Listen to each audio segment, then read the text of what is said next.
Hi, Mark here from the Tangibound Podcast Network and host of the flagship show, the Tangibound Podcast. Did you know that we over at Tangibound are always looking for amazing podcasts to promote?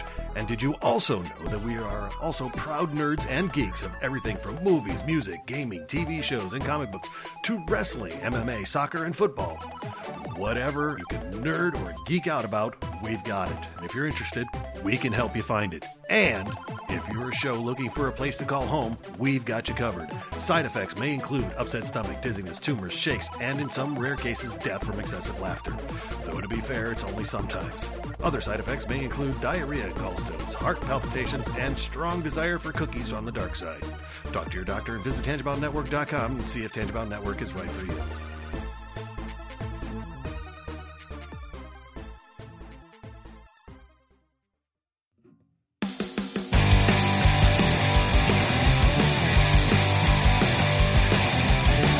Sucks to the last drop. Are you gonna blow your head off? Take good aim and don't forget to duck. Life sucks every Monday and all the way to Sunday, but I wouldn't have it any other way. I don't care how you're doing, what's up or how's it hanging. I'd like to buy this world one last drink.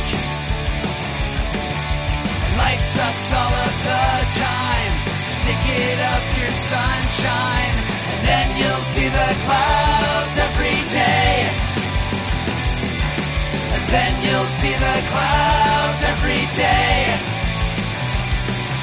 And then you'll see the clouds every day.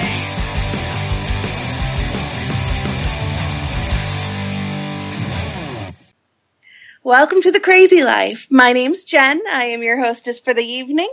And with me, as always, is Brian. Hey, Brian. Howdy. And Hanno, unfortunately, could not be with us. He was busy with arm candy duties. Something about a Christmas party and having to escort his lovely wife. And right. So... all that good jazz. Yeah. But unfortunately, so we'll miss him this week, but I'm sure he'll be back with us next week. Mm-hmm. So that being said, how are you doing, Brian? How was your week? Not great, but not Ooh. terrible. I mean, it Okay. just really meh.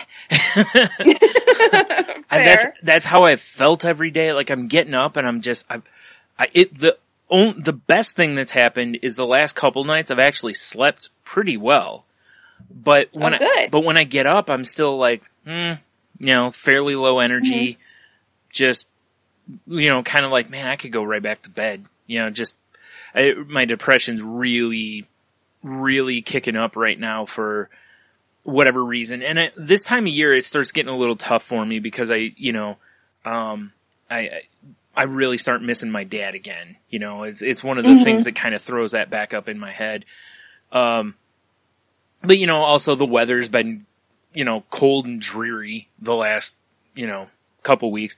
And sorry for those who listen if they're like, he said that the last 3 weeks. Yeah, that's pretty much our winter here. It's cold. It's pretty much this way until like March. Yeah. But so I think, that's had a lot to do with it too, but, it's whatever. I've gotten up and done things, I've done a couple things that are, actually productive, like I cleaned half my desk off, and actually cleaned it off. Like there's actually a bare spot on my desk that is a good 2 to 3 feet of empty that's space. Awesome. Yeah, for me that's huge. That's like having a whole new desk, Right. And I did that because I was thinking about it the other day, and I keep talking about wanting to draw, and it's like if I look at a desk and it's got stuff all over it, that's going to be an excuse. That's going to be a reason I'm not going to draw, because I'll be like, I don't feel like cleaning the desk off, so now I can kind of give myself a designated space for that a little bit. Also, just because it needed to be done anyway, so it was time. I had papers all over the place, and you know how it is. Like after a while, I get to a point to where I'm like, this has got to go. And then it's, Yeah. and then I start purging.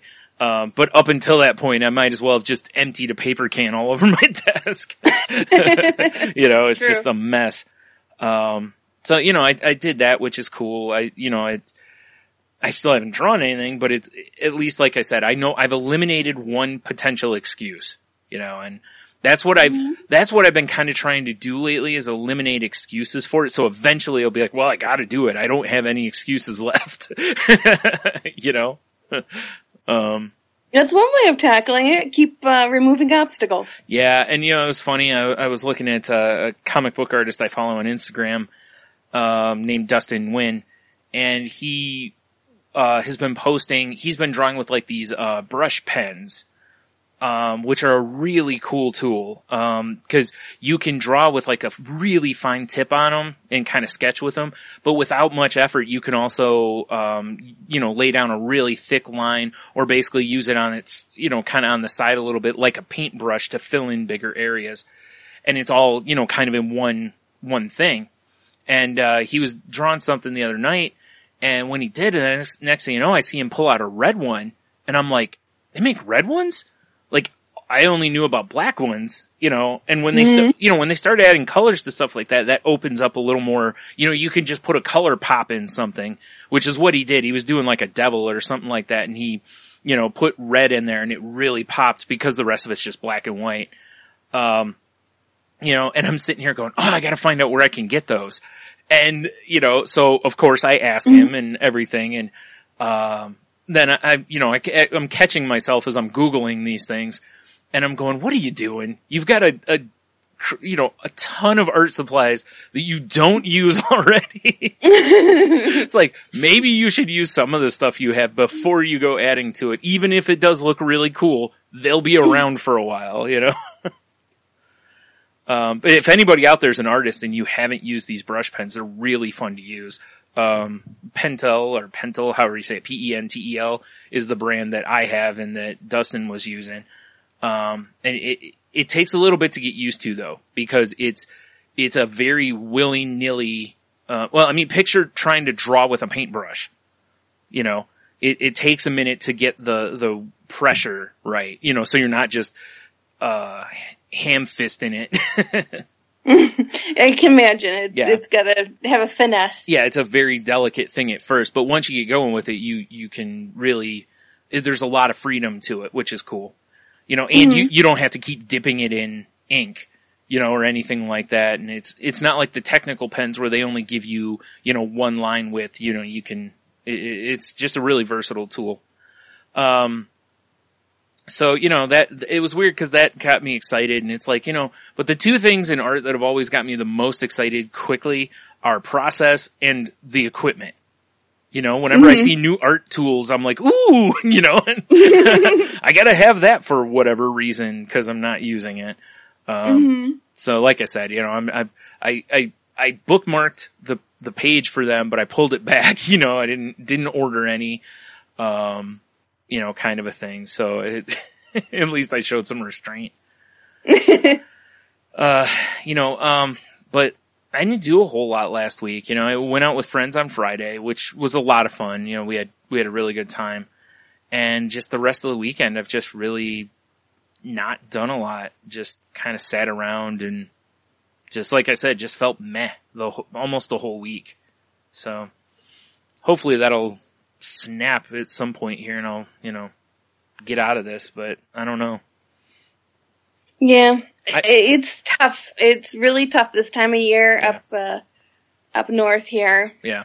On the upside, I have therapy on Wednesday, so, that'll help.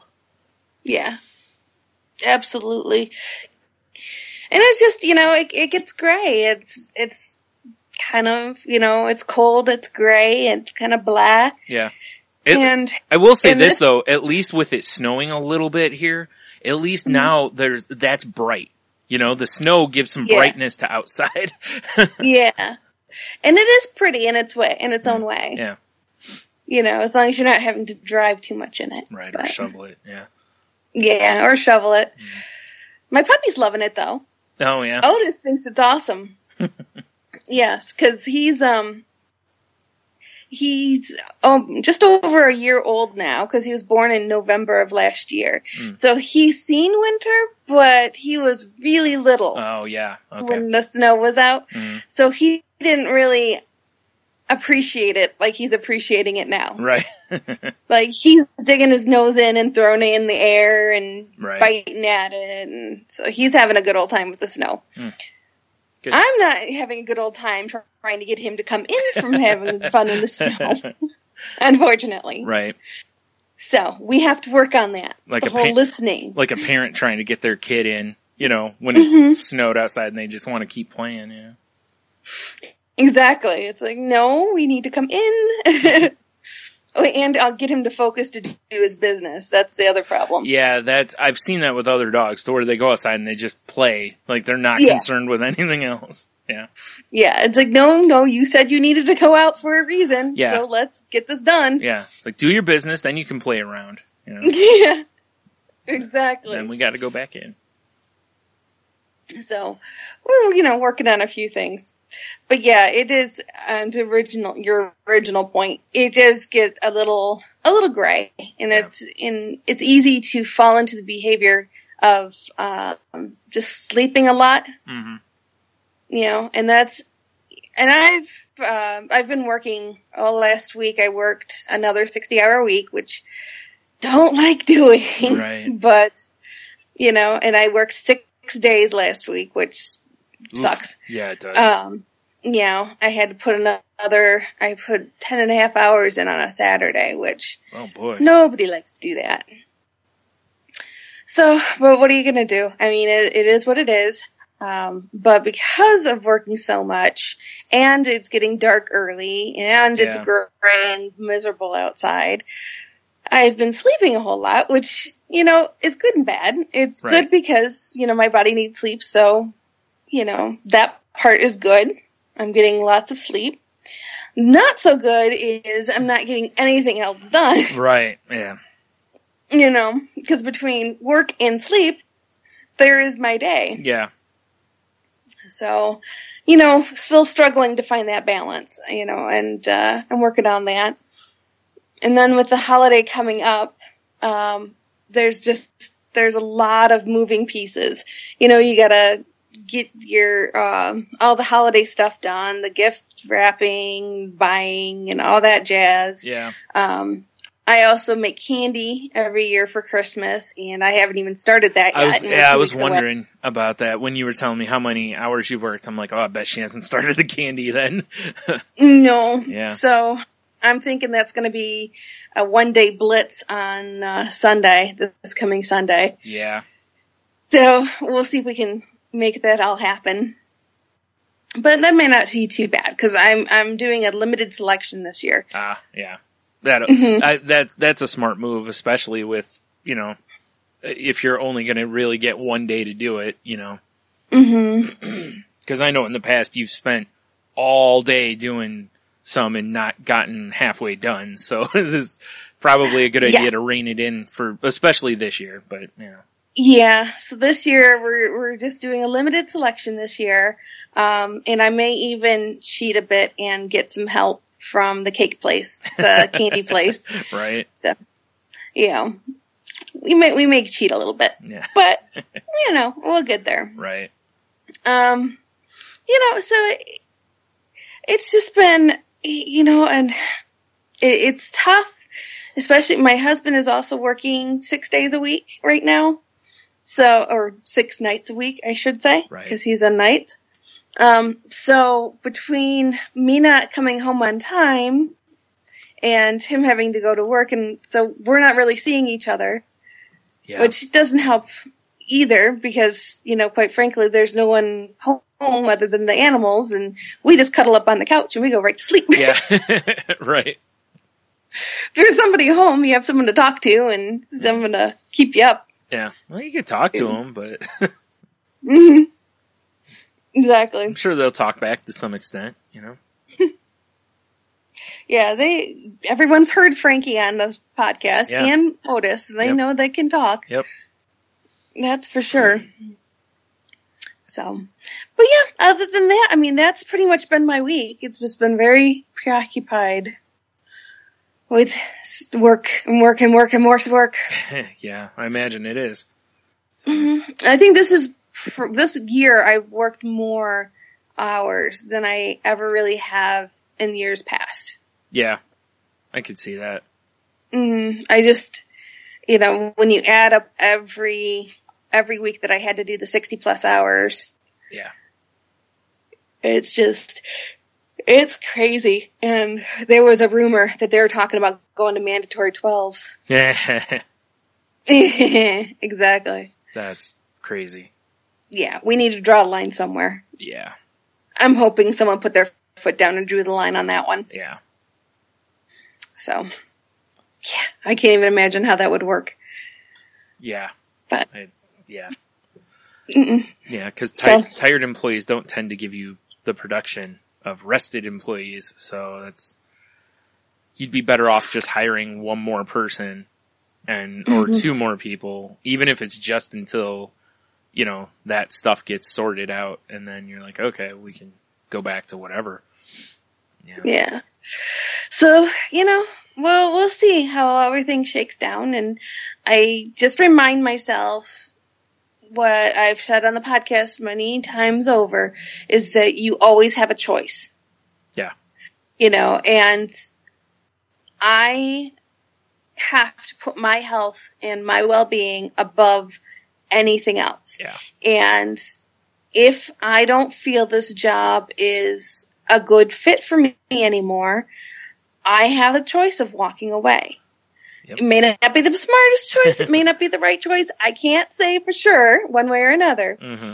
But just knowing that just because they say I have to do something doesn't mean I have to do something. Right. I can always tell them no. Yes. And this is also a good time to remember, self-care. Making sure that you're eating, that you're, getting enough to water and stuff like just little stuff. Making sure you're always taking your medicine. Just the real simple stuff. But at the same time, it can get overlooked so easily. Whether it's because you're tired or it's like, well, I got all this work to do. It's like, no, you need to, look, you're already working 58 hours. You might as well take a lunch, Right. Give yourself a little bit.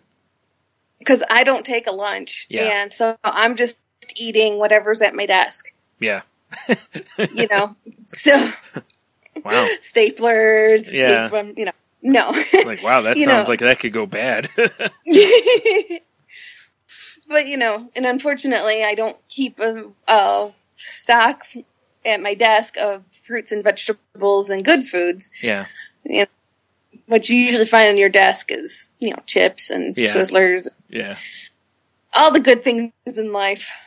I mean, that's not good for you, obviously, but it is, at least it's something.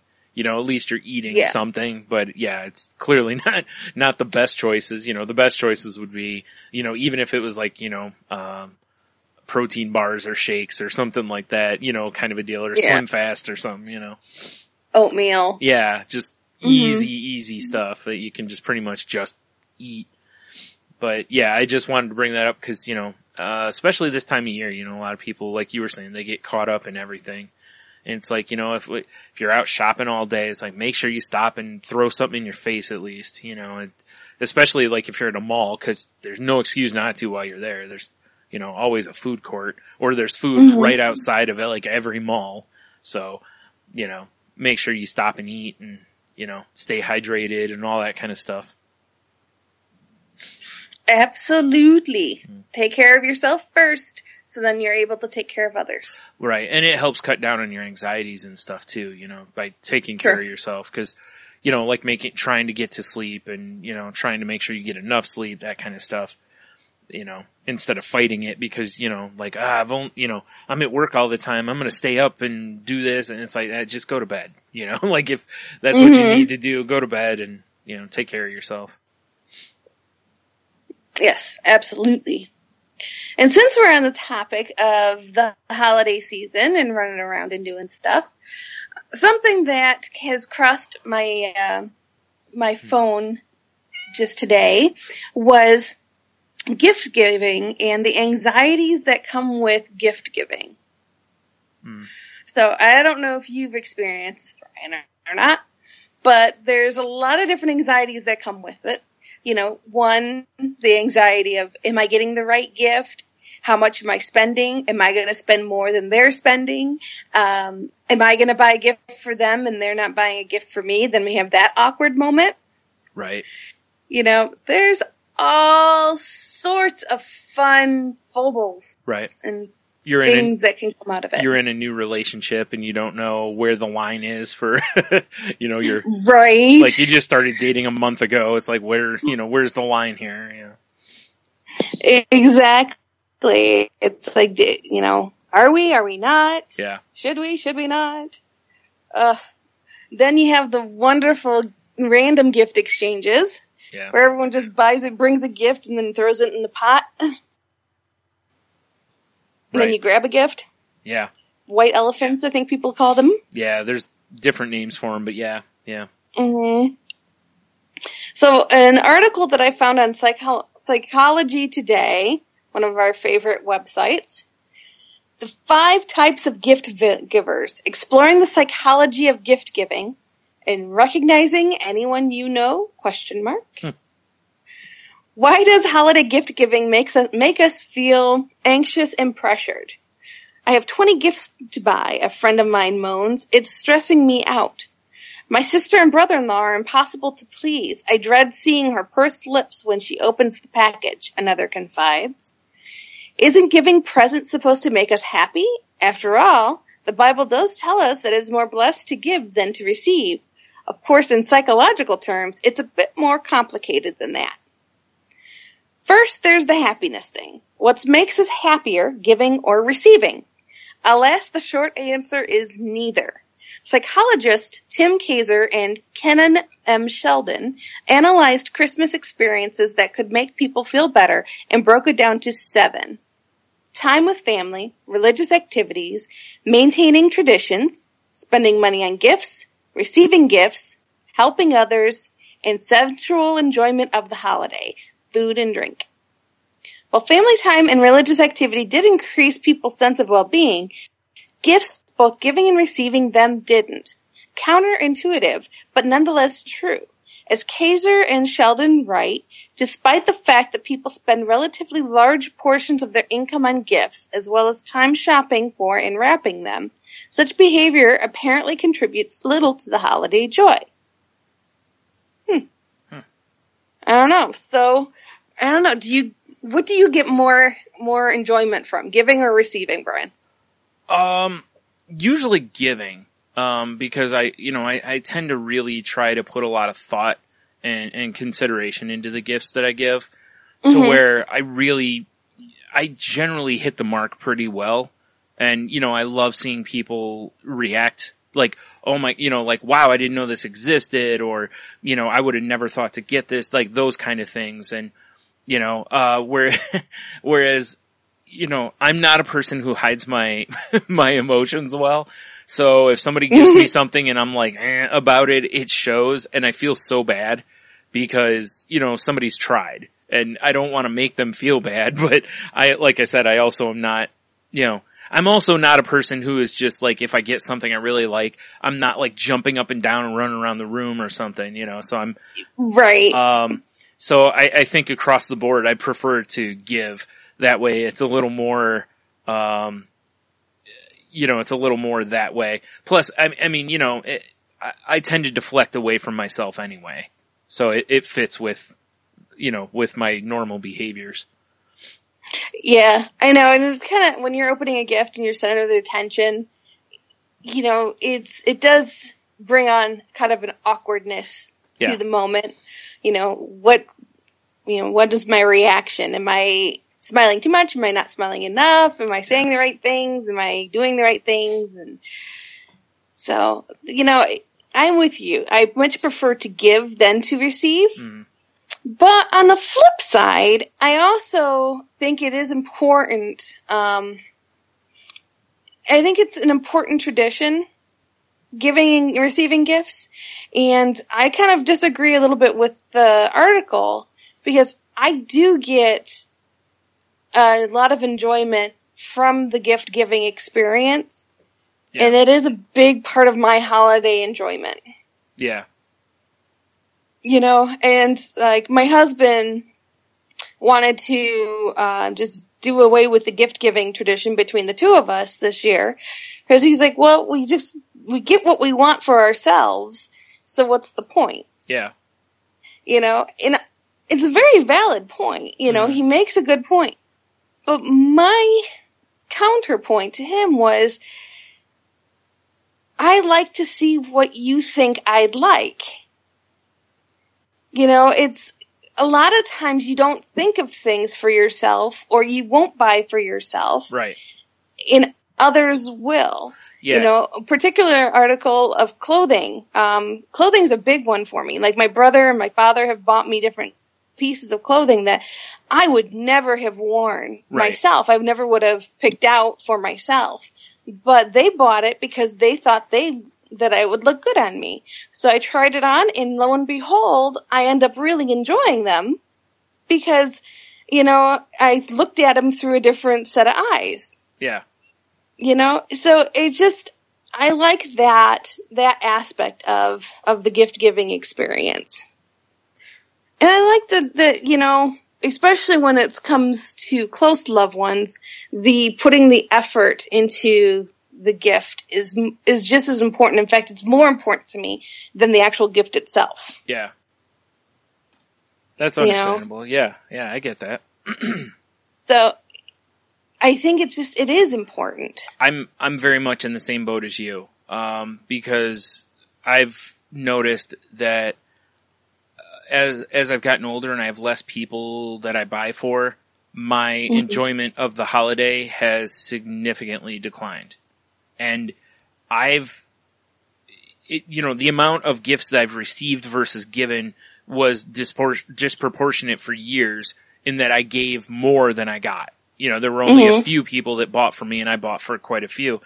But like I said, as that's dwindled down, I'm finding that I'm just like, you know, it's like whatever. You know, I buy for like 2 people, you know, and I still try and I still do all the stuff that I normally do, but it's just not the same, you know, cause it's not on the same level as it was before. So yeah, you know, and that's the thing. And it's not replaced by like, I don't get more gifts either. I get less gifts than I did before too. So, you know, on both ends of it, I'm getting less of these things. So, and like you said, or I said, you know, it's taken away a lot of what I really like about Christmas, you know, about the holiday, you know, I should say. So.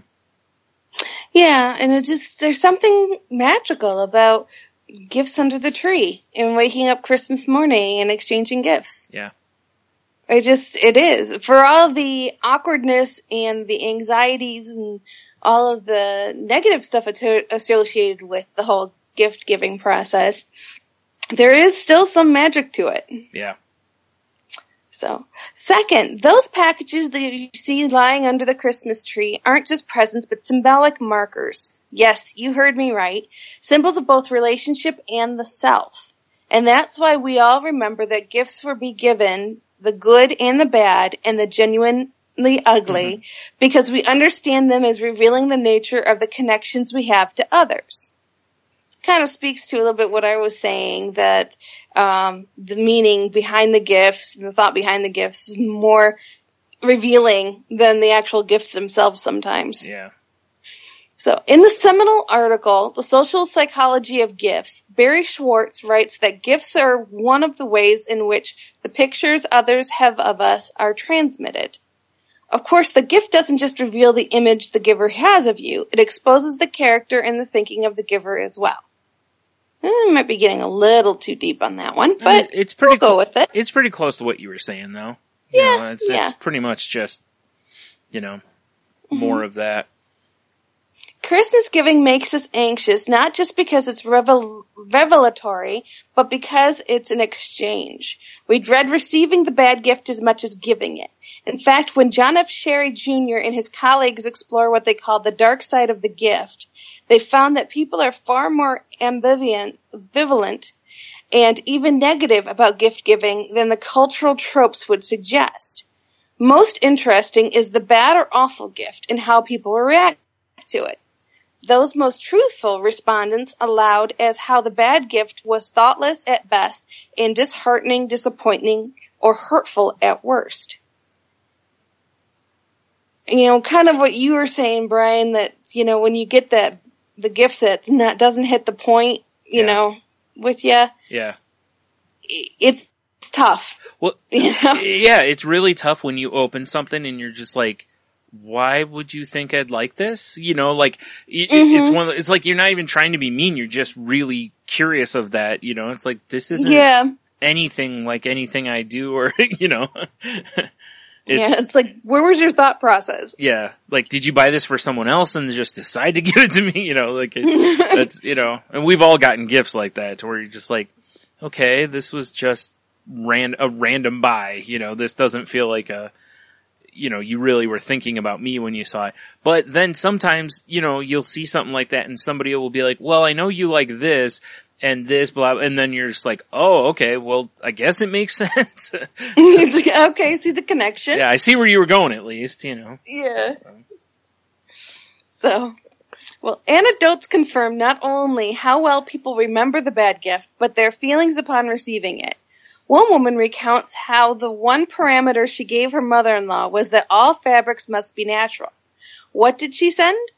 A shirt made of pure polyester. Mm-hmm. The symbolic nature of the gift giving has both a light and dark side, as stories made clear. Yeah. Yeah. Those gifts are the two-sided gifts, you know, the ones that you get that you know are meant to not be a gift. Yeah. There was an episode of, and, you know, forgive the source of it because of current events, but there was an episode of a show that was on HBO called Louie. They had Louis C.K. in it. And Pamela Adlon played his wife on there. And the one day he gives her flowers, but he gives her flowers she hates and has told him that she hates. And, you know, he's kind of like, well, you should still be grateful I gave you something. She's like, you went out of your way to get me something I told you I don't like. You know? Exactly. And that's kind of where the shirt example here is, you know, it's like, yeah, just make sure the fabrics are natural. And it's like, oh, here's this that's not natural at all. Here's exactly the opposite of what you asked for. You know, nice. Like that shows, like that tells somebody almost that you didn't listen or you didn't remember or whatever, and it makes them feel minimized. You know, so yes, that's a great word for it. You know, and it's not the intention. It's well, let me rephrase that. It's rarely the intention. You know, maybe some people do, but I don't think that's the intention most of the time. You know, most people when they're giving gifts are giving from a good place. You know, they're not. You know, not trying to, you know, like, oh, I'll show this stuck-up so-and-so and get him a polyester shirt, you know? Exactly. It's probably more likely that you told them that, they forgot, and thought that, or they were like, well, this is such a nice shirt that, you know. Yeah, maybe she won't matter, or maybe this woman's just confused and thinks polyester is a natural fabric. Yeah, I guess. That could be, you know? Too, yeah. You never know. Yep. Or it could be meant exactly how it was received. Yeah. Like, you know, it's like, get off your high horse. One daughter recounts, there's a shelf in an attic closet filled with Prepster sweaters from my mother, all of them in pink or green, and each a reminder of how she hates the way I dress. They're maternal rebukes, each and every one. I could give them to Goodwill, of course. But I hold on to them in case my Christmas nostalgia ever threatens to take me over. You wouldn't think you'd have to keep a closet full of them, though. You'd think you'd keep one or two, you know? Right? Well, another woman recalls the first Christmas after she remarried and sent gifts to her new brother and sister-in-law.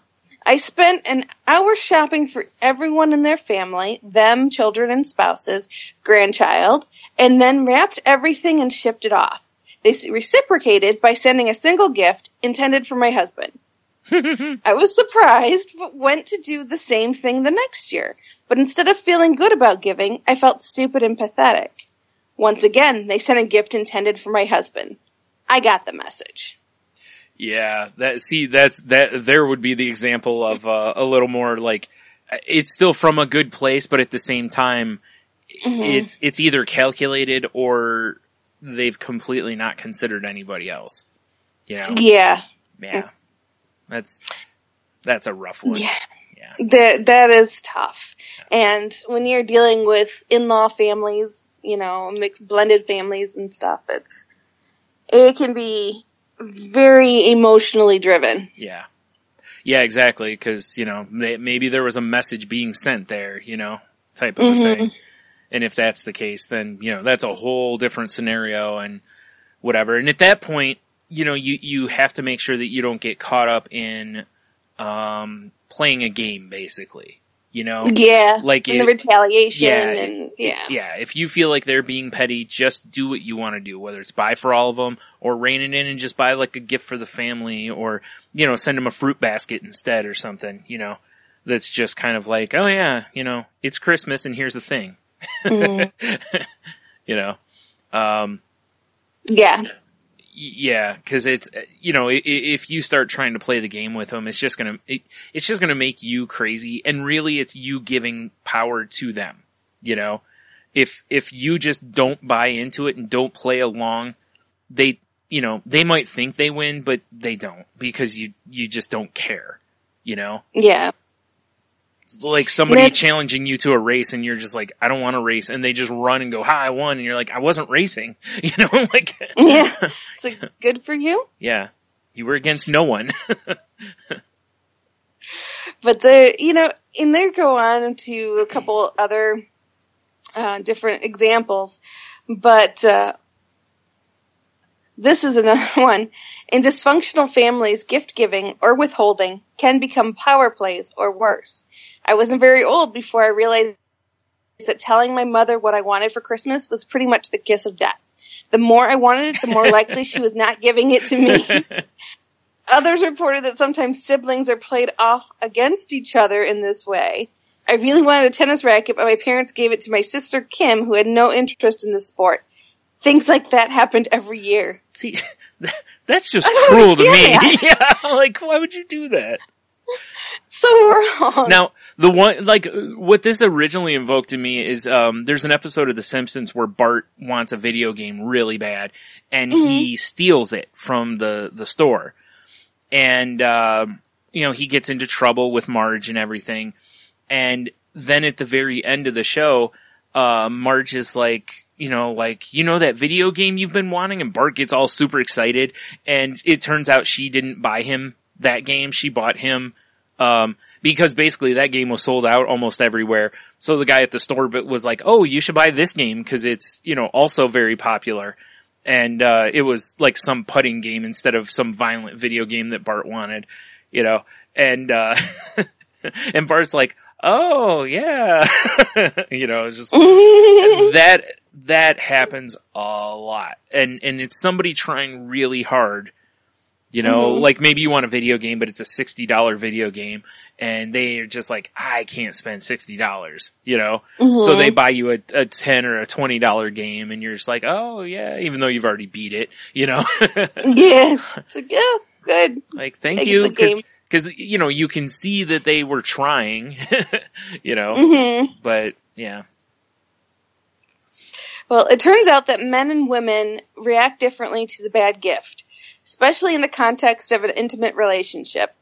As Elizabeth W. Dunn and her colleagues explain, gifts are also markers of similarity. The good gift confirms the compatibility of romantic partners as well as what they share. If you're happily married, that's how your spouse always knows exactly what you want, which I don't agree with. I don't either. Yeah. You know, your spouse should not always know exactly what you want unless you tell them exactly what you want. Yeah, I was just going to say year to year that can change, you know. Yeah. So yeah, that wouldn't be one that I'd necessarily I wouldn't write that in pen, you know. Yeah, yeah. So what happens with a bad gift beyond the even exchange at Bloomingdale's or Macy's? That's what Dunn and her cohorts wanted to find out. They hypothesized that men would react to the undesirable gift by just by readjusting their vision of the relationship, while women, on the other hand, will be prone to neutralize the interpersonal threat posed by the bad gift. Surprisingly enough, that's exactly what they found. While men were more likely to readjust their vision of the relationship in response to the bad gift, women weren't. They were more likely to downplay or rationalize the significance of the bad gift. Intriguingly, women also didn't respond to the good gift with as much enthusiasm for the relationship as men did. This led researchers to wonder, perhaps then women not only protect the relationship from the lows of events such as bad gifts, but also from the unwarranted highs from events such as good gifts. All of this is quite surprising. Okay. That is interesting. The last one is more surprising to me than the first part, you know? Because, you know, I've known plenty of guys that have gotten bad gifts and they basically are just like, oh yeah, that's great. And it goes into a closet somewhere, you know? Yeah. Whereas, you know, and I'm not trying to, you know, I know I'm being very vague and blanket statement, but it's like, I don't see as many guys get hurt if the gift isn't really thoughtful, you know? Yeah, that's true. Yeah. So I'm not really surprised by what they found. The second part was a little bit. I'm surprised that guys are more over the top in a little bit than women when they get a good gift. So. Well, there are 5 different types of people, potential givers in your life and mine, as a way of easing the stress of the holidays a bit and giving you an edge on keeping your cool, not to mention your holiday spirit. They offer up 5 different options. You have the number 1, the genuine giver. If you're lucky enough to have 1 or 2 of these folks in your life, it's time for rejoicing. The genuine giver has actually thought about you and what you would give you pleasure. Our culture likes to believe that everyone is a genuine giver. If you doubt it, just read O. Henry's The Gift of Magi. But maybe what really makes this kind of giving so special is that it's the exception, not the rule. That gives us all the more reason to savor the moment. If you're a genuine giver yourself, then all the studies above don't apply to you, and I'm willing to bet that Christmas is your favorite time of year. I like to think of myself as a genuine giver. Yeah. I try very, very hard to give gifts, and I love Christmas because I love the opportunity to give people and make them happy. Right. So. That's why it's really weird. You know, in the past I've had people mention, you know, like that they didn't want to give me a gift card or something like that. And it's weird because if you know me, you know, I don't take getting a gift card as any sort of an insult. You know, to me, when someone hands it to you, you know, they're going, here, go get something that you really want, you know? So in my head, I'm like, sweet. You know, cause I've always gift for shopping. Yeah, I've always got so many things that I want to buy. So, you know, it always hits the mark. Unless you gave me one to a store that I never go to, you know? Right. Then I might be like, what am I supposed to do with this? Or a gas card. Yeah. Yeah, a gas card, yeah. I mean, at least with the gas card, I could give it to someone else, you know, but yeah, you're right. Yeah. You're right though, cause I don't drive, so it wouldn't, I mean, unless I can use it to buy things inside the, you know, gas station or something, you know. But even then, it's like the odds of you being at a gas station right. often is just not a good choice. Right. Exactly. Number 2 is the status hound. This is the costly gift as a self-enhancement, a show of money or power, or perhaps both. In this case, the gift has nothing to do with the recipient, but everything to do with the giver. These are the gifts for which the exchange receipt was invented. And the truth is that they aren't emotionally painful unless the giver is a true intimate, a lover or a spouse, in which case the status gift can pack a big emotional wallop. I'm disagreeing here with the research I've just cited. I personally find this kind of gift very painful. If you'd like to see this in action, just replay the War of the Roses, especially the Christmas scene. So, yeah, I mean, as long as it's not someone like my husband, I'm cool with someone over gifting. Yeah. You know, if that's what they feel they need to do, I'm not threatened by that, nor do I feel I need to compete. Right. Yeah, I'm the same way. You know, like if someone, you know, gives you a card and it's got $100 gift card or something in it, you know, where normally people are giving you like 20 or 30 or something, you know, And they're like, yeah, I gave you 100, nice and loud so everybody hears it. I'm just like, whatever, Mm-hmm. Like, thank you. Yeah, thanks. You're going to get the same thank you as everybody else, probably. Yeah. So, yeah.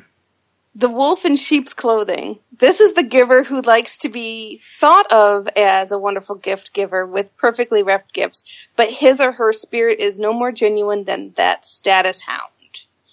In the end, Christmas is all about him or her. The wolf is likely to send a check rather than a present and will re-gift items without thinking about whether the gift actually suits the recipient. The wolf likes gift giving to be even Steven, especially in the terms of money spent.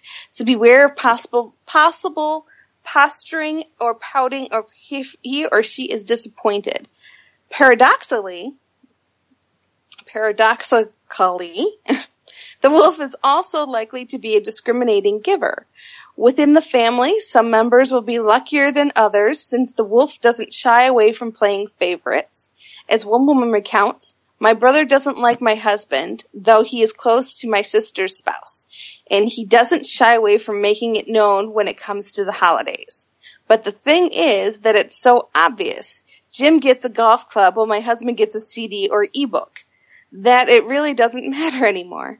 It just become par for the season and the source of many inside jokes. Yeah, that's the kind of thing that, I've been to Christmas parties where you've bought better gift for one person than another. And that's the kind of time where it's like, I generally would be like, give the better gift to the person, like, off to the side or something like that so that it's, less hurt feelings that way or whatever. Or you're at a place where, you're just like, well, I'm going to buy for this person, but I'm not buying for this person or this person. It's like, maybe don't give it to them right in front of everybody because that's, that's a little rude. But, yeah, that's, I've seen this though, like where you'll see it in families and stuff, where you'll see one person get like an amazing gift and then the other person or another person will get something that you're like, wow, did you buy that at the gas station? Like, yeah, was that in the checkout line? Yeah. No, the number 4 is the power player. Perhaps the worst kind of giver, the one who really knows how to manipulate the symbolic nature of the gift. These people are the likeliest to hurt or disappoint us, especially at the holidays, because they understand how gifts can cause us pain. Consciously or unconsciously, they choose gifts that do exactly that. Here's one woman's story. Everything my mother gave me for Christmas was either 2 sizes too small or something that would be hideously unflattering. It was her way of reminding me that I was overweight, as if I didn't have a mirror or somehow didn't know.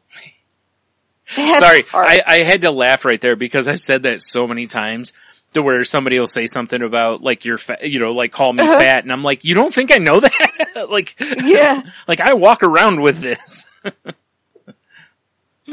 A son tells how his parents, despite everything he told them, gave his children widely expensive toys and clothing, which only increased the tension between parents and grandparents.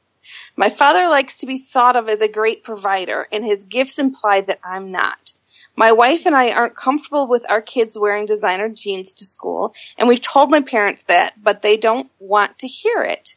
The holiday is always about him and not us.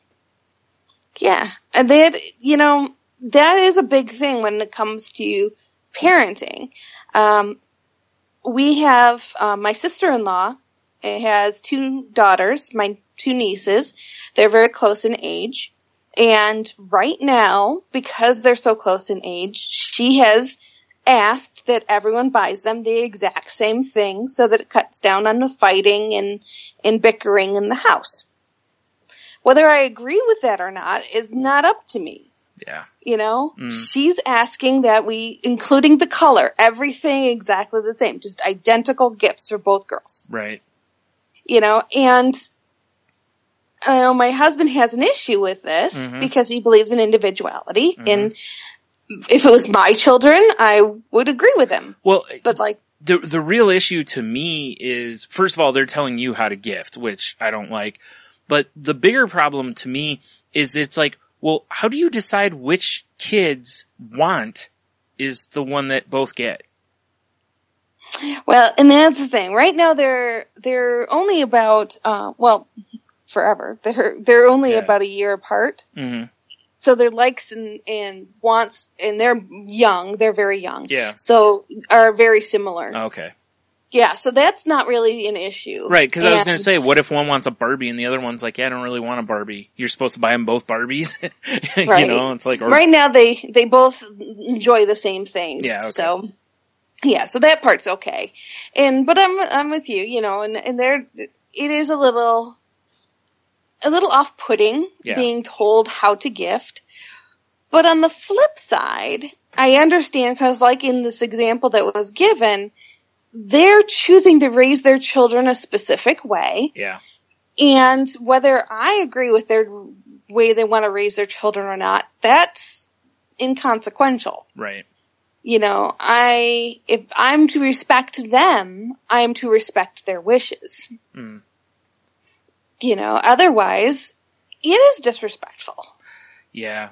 You know, it's funny though, because I really think you can argue disrespectful on both sides. This is a topic where I really think you could argue either side, and you'd probably be right and wrong. You know? Yeah. Because, you know, look, if that's their policy, that's not my problem. I'm going to buy what I want to buy for the girls, and if you want them to have the same thing, you can go buy the same thing so that they both have it. But I want to give one this and the other one this, so I'm going to do that. You know, and like I said, it's disrespectful to them maybe, but when they tell you you're not allowed to do that, or that you can't do that or shouldn't do that, that's being disrespectful to you, because that's telling you, they might as well just say, this is what you're buying my kid. You know, almost. And that's not really right. That takes away, that robs the joy from somebody. You know, and it does. I mean, like you said, there's both sides to it, and I can see both sides to it. Me too. You know, so... And when it comes to parenting children, everybody has their own opinions. Yep. You know, and that's where it gets really difficult because, you know, every parent has a slightly different take on things, and it's tough. Yeah. It's tough to respect the parent, doing what you want for the child. Yeah. And really, like, the example that they give here, to where it's like, you know, we've told our parents that we're not comfortable with our kids wearing designer jeans to school. I mean, you could take them back or give them away. You know, you don't, as a parent there, you don't have to let your kids wear those things, you know? I mean, I'm just, you know, I know various people who don't like their kids to have a lot of candy, you know? But at Easter, Halloween, whatever, they're given a bunch of candy. And they give a lot of it away. That way, their kid's not eating a bunch of candy. You know what I mean? They just correct for the behavior. So there's that element to it as well. But that's true. Like you said, this is a whole area that it really can, like I said, you really can argue both sides, and you're probably both right. You're probably both a little wrong, you know, whatever. So. Well, the last one is the complainer. Yep, it's not just that you have to appreciate the gift the complainer gives you. You have to listen endlessly to the travails and inconveniences he or she experiences holiday season, especially during the acquisition of your gift. Luckily, the complainer is easy to spot and more of a nuisance than anything else. And one of the reasons wine is part of the holiday celebration. Wow, I didn't so much expect that part. So, yes, we all know the complainer. Yeah. I had to drive to 14 different stores to find that for you.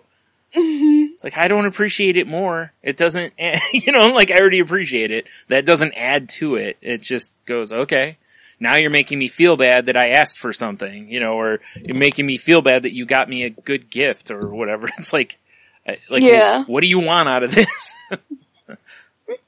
Like, I'm already telling you I appreciate it and thanking you for it. That's, what else do you want here?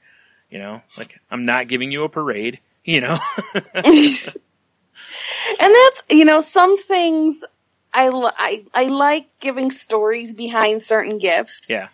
Cause, you know, it can sometimes add to the gift. Sure. But, excuse me. but there is such a thing as going overboard and Yeah, because like complaining, if here's an example. Picture any Christmas movie like Jingle All the Way or something where there's like a rare toy. The parent goes from place to place to place to try to find it, right? Well, if they have funny stories or something along the way, sure, tell those stories that like, hey, this happened at the one place and I narrowly missed it there, but so and so finally gave it to me, because they realized they realized how much it meant to me to give it, like those kind of stories, fine. But if you're just saying it just to try to get more credit, then really what you've become is not just the complainer, but you're also becoming the wolf in sheep's clothing up here, because it's almost like it's you're like, well, I went through all this trouble, you better appreciate. It's like, no, don't be that person, just Now, don't get me wrong. There's nothing wrong with like busting somebody's balls a little bit over something, especially if it's like your spouse or something like that, and they ask for something that like every store's out of, and you had to drive all over town. You could be like, you better appreciate this with tongue in cheek intentions. Sure, I'm all for that. Yeah, leveraging that for you owe me a foot rub or dinner or something. Like I'm all for that kind of funny stuff, but not if it's not if you're just doing it for glory. It's like, stop it. Exactly. Yeah. Well, that concludes our article on gift giving, and I think we're pretty good. What do you think, Brian? I think so too. I just want to say, like going through this stuff, it's like, if you notice, the only person on this list that is a good one basically is the genuine giver. All the rest are negative. I did notice that. Which is really, that's how it is essentially.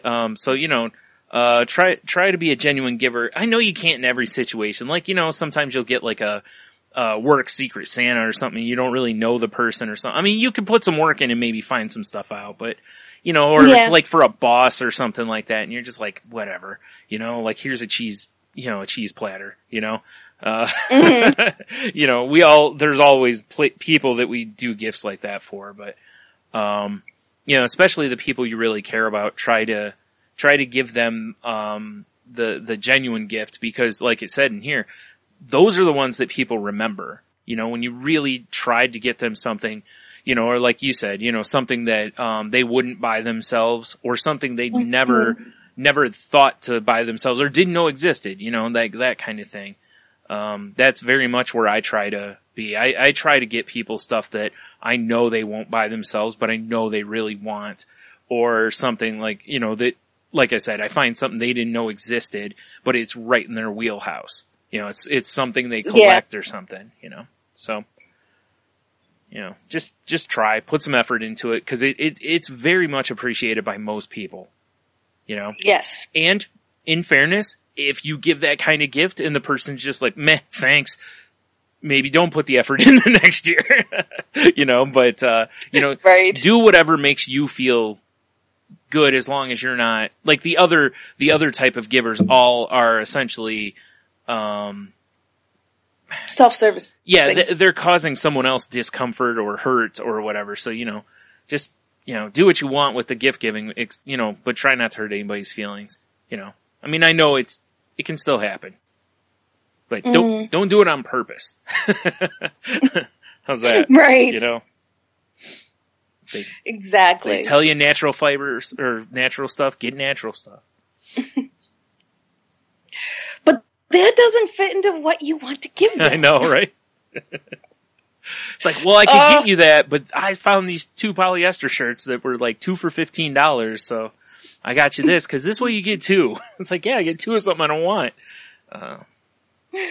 Oh, goodness. Yeah. Oh, what a fun mess we make for ourselves. Yeah. I hope everybody, gives and gets good gifts this year. And, there's a couple gifts you can always give that are, that are going to land right, which is, giving money to food banks, battered women's shelters, homeless shelters, all that kind of stuff. Toys for Tots, that kind of, or toys to, again, the, battered women's shelters and stuff. there's always that kind of gift giving that no matter what, you'll feel good about. And it isn't just, oh, I gave to charity. It's like you're brightening someone's, holiday or whatever. So there's always that. And if you don't want to give money, there's always, time. So, go volunteer somewhere if that suits you. Absolutely. There's not nearly enough of that going on in the world. So the more you can donate and help out others in need, the better you'll feel, for sure. Yeah. Well, with that, I think we're ready to wrap it up. If you want to continue the conversation, you can reach out to us at thecrazylifepodcast.weebly.com is our website. Our email is thecrazylifepodcast@outlook.com. And you can reach me on Twitter at Jen's Crazy Life. That's Jen with a G, Crazy Life. And you can also reach Henno if you want to talk with Henno. He's at Ida Henno on Twitter, and he's on Facebook at Henno Heiter. And you, Brian? You can also find the show on Twitter at The Crazy Life Pod. You can find me at Stunami. My other podcast can be found at salty_language or at saltylanguage.com. And that show is Not Safe for Work. You can find us over on Facebook at facebook.com/group/Crazy Life Podcast. Or, if you just search Crazy Life Podcast, I'm pretty sure we come up. So go join our group over there. We got some, random good information if you need help finding a therapist or group or something like that. Or if you need like a suicide prevention number, those kind of deals. We're part of the Tangent Bound Network, which can be found at tangentboundnetwork.com. So please go over and give them a look. You may find other podcasts that you're interested in over there. If you use iTunes, please rate, review, and subscribe if you haven't already. Because that helps us move up in the searches and the rankings. If you're using Stitcher or another podcast app, please use the like and share buttons for the same reasons. That's all the link stuff. Okay, so we're not doctors, therapists, or trained professionals. We're just two people sharing our opinions and talking about an article.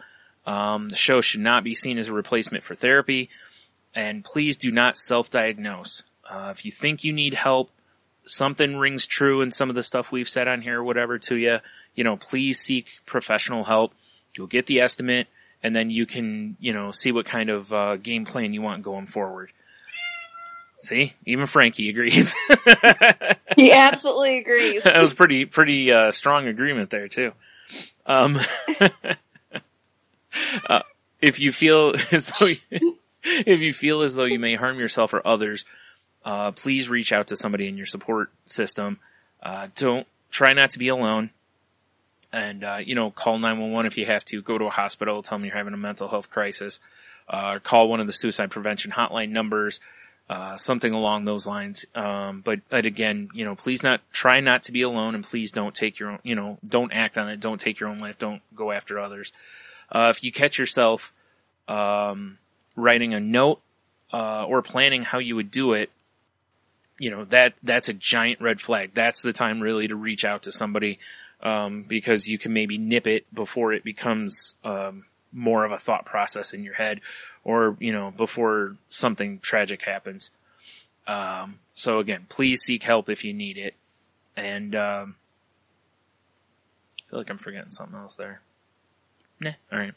And, I guess the last part is, as I've already kind of said here, which is, reach out to somebody, whether it's, just reach out and tell somebody you love them, tell them you appreciate them, give to a charity, help some people out there, just whatever it is. It's just, and not just this time of year, I've been saying this for a long time on the show, and that goes for the charity stuff too, like, these food banks need food year round. It's not just at Christmas that they need it and stuff. So, do what you can and help. And, like I said, even if it's for the most selfish reasons in the world, it's still worth it, because in the end, who cares what someone's intention is if they give to a good cause? That's kind of the way I've always looked at it, So yeah, reach out, tell somebody you love them. Might make their day, might make their week, might save their life, but it's worth it. So, make sure you do that.